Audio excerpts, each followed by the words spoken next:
কোথা থেকে, মানে কারোর কাছে শিখি কারোর কাছে তো শেখা না, নিজে থেকেই যে কিভাবে সাজলে আমাকে ভালো লাগছে। এইটাই আমি জানতে চাইছিলাম। আমি পূর্ণিমা মাসির সাথেও আমাদের একটা পডকাস্টের এপিসোড আছে, পূর্ণিমা মাসিও ঠিক এই কথাটাই বললেন, শ্রীমতী পূর্ণিমা ঘোষ, যে আমাদের মানে নিজে নিজে করতে করতে নিজের চোখটাকে আমি কতটা বড় করব, কতটা ছোট করব, কতটা মোটা করব, করতে করতে আমি বুঝতে পারলাম কোনটা করা উচিত। সেটার বাইরে তো মানুষের সাজছে। হ্যাঁ দেখেছি, এবার এত সাজ মনে হয় বলি গিয়ে যে একটুখানি কমিয়ে দেওয়া হয়। সেটা কেন তোমার মনে হয় যে এই পরিবর্তনটা কেন, এবং খুব রিসেন্ট হচ্ছে জিনিসগুলো? 5-7 বছর আগে বা 10 বছর আগেও কিন্তু এটা ছিল না।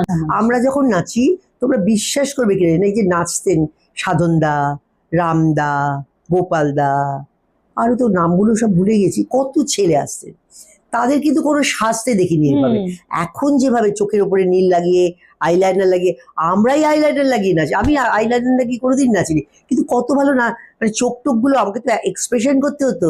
আমি যখন নাচ করছি, মানে গানের সঙ্গে কোনো নাচ করছি, আমাদের কোনোদিন কিন্তু দরকার লাগেনি।